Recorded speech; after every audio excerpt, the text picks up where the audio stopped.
Bonjour! Dans le cadre de nos séances d'analyse de S2 sur le calcul intégral, voici la séance numéro 8, la vidéo numéro 8, les intégrales élémentaires. Nous avons vu donc, au cours de la précédente vidéo, que si une suite UN est de la forme 1 sur n fois une somme de fonctions de k sur n,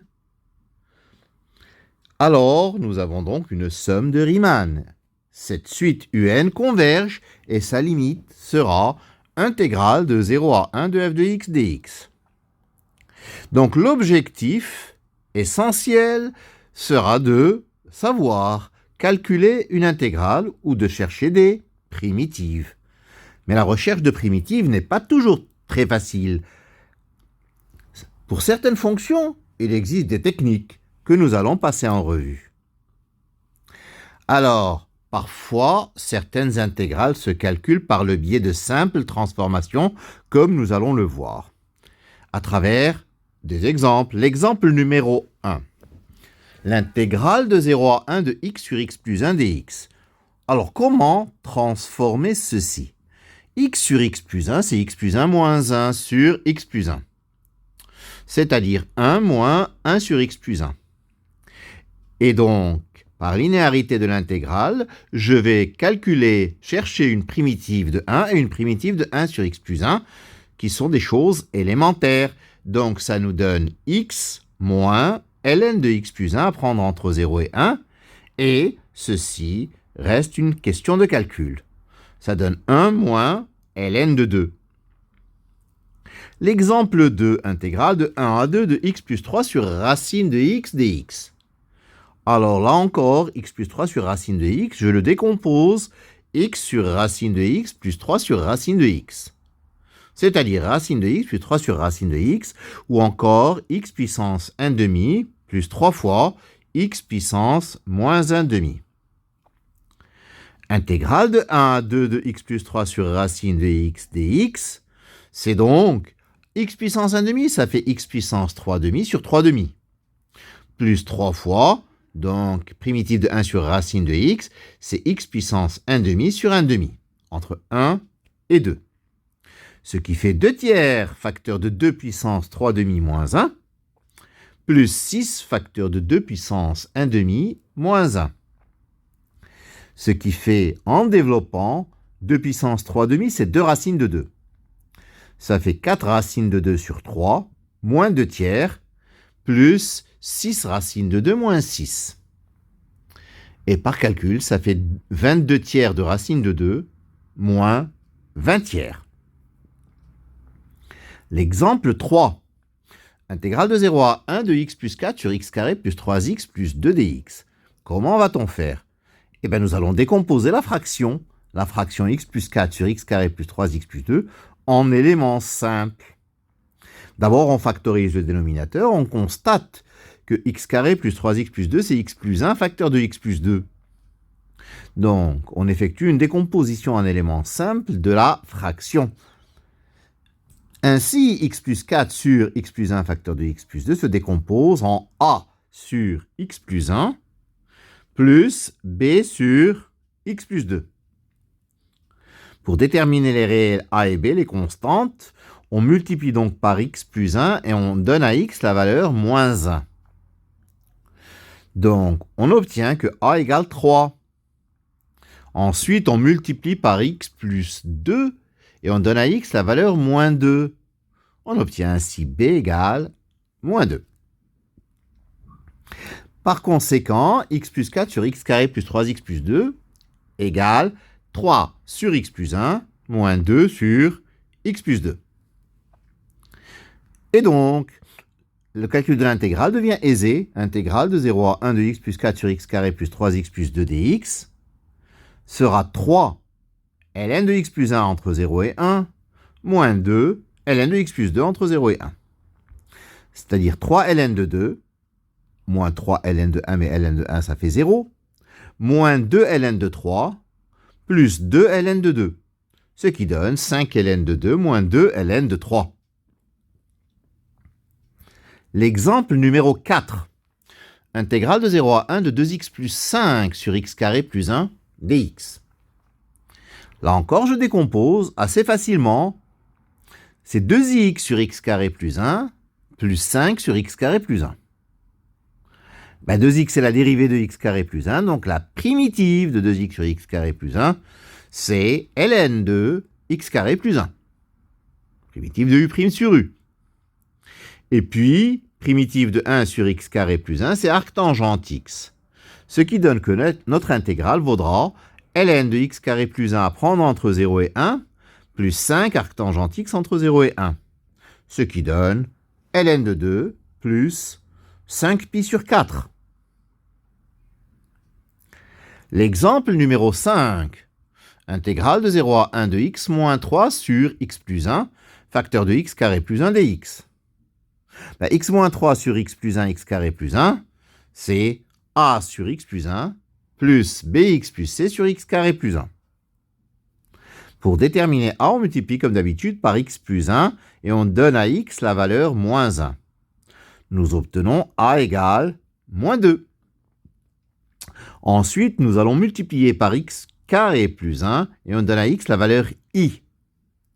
Nous obtenons donc bi plus c égale i moins 3 sur 1 plus i.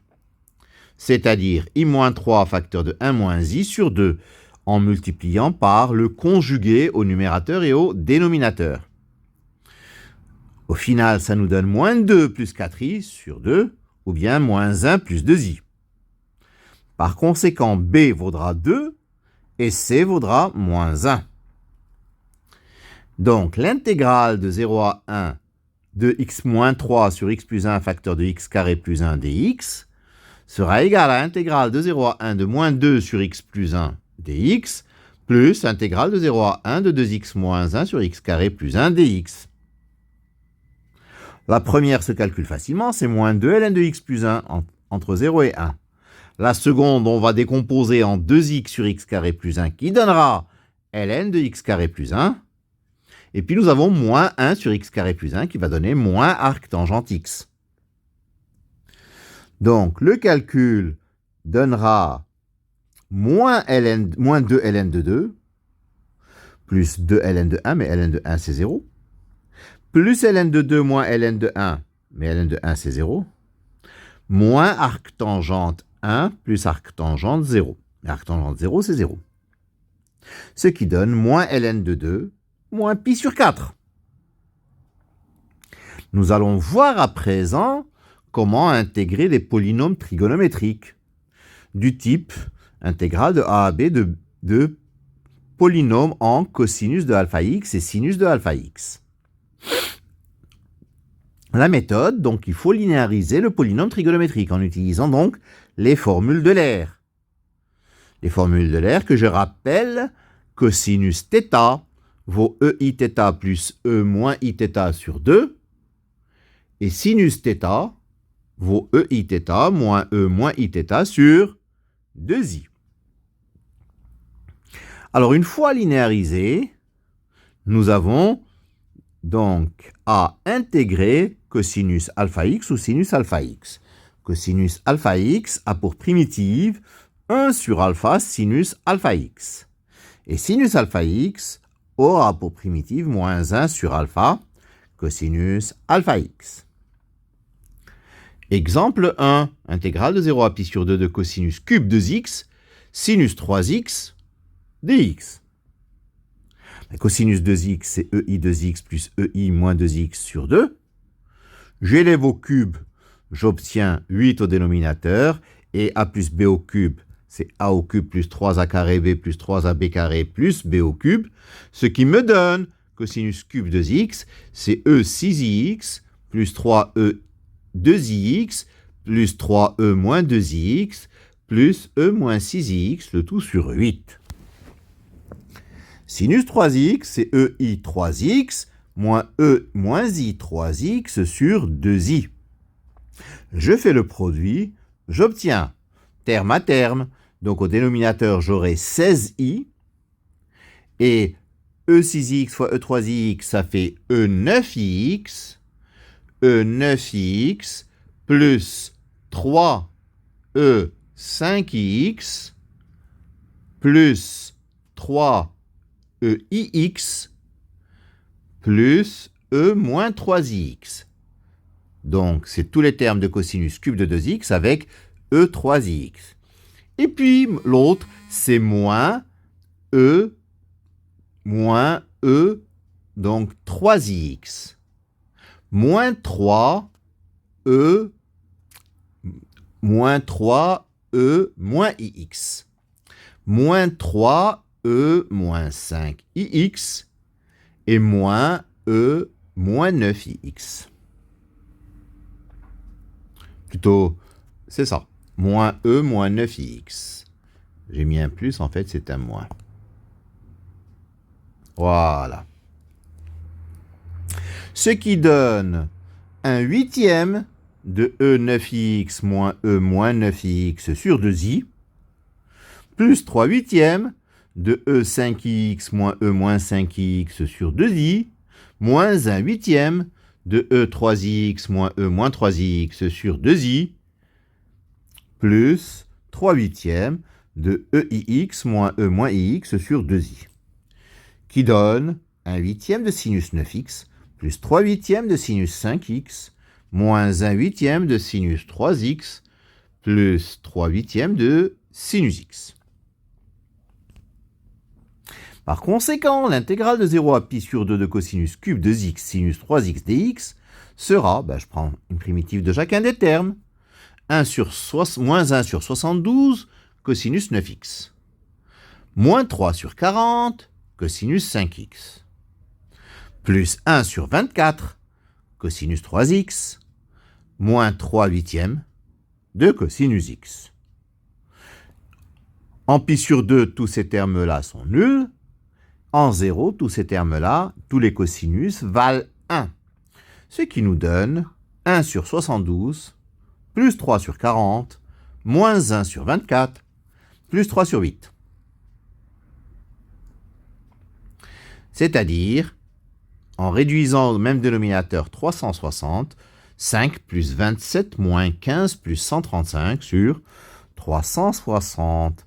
C'est-à-dire, au final, 19 sur 45. Exemple numéro 2. Intégrale de 0 à pi de cosinus x, cosinus 2x, cosinus 3x dx. Même procédé. Cosinus x c'est EIX plus E moins IX sur 2. Cosinus 2x c'est EI 2x plus E moins I 2x sur 2. Cosinus 3x c'est EI 3x plus E moins I 3x sur 2. Je fais le produit et j'obtiens donc au final EI 6x plus EI 4x plus EI 2x plus 2 plus E moins I 2x plus E moins I 4x plus E moins I 6x. Le tout sur 8. J'obtiens donc, en reconnaissant les formules de l'air, un quart de cosinus 6x plus un quart de cosinus 4x plus un quart de cosinus 2x plus un quart. L'intégrale de 0 à pi de tout ceci va me donner 1/24e de sinus 6x plus 1/16e de sinus 4x plus 1/8e de sinus 2x plus un quart de x, à prendre entre 0 et pi. Il se trouve que en 0 et en pi, tous les sinus sont nuls. Il me reste que le terme 1 quart de x. Entre 0 et pi, ça me donne pi sur 4. Voilà, c'est terminé pour cette vidéo. Je vous remercie de votre attention.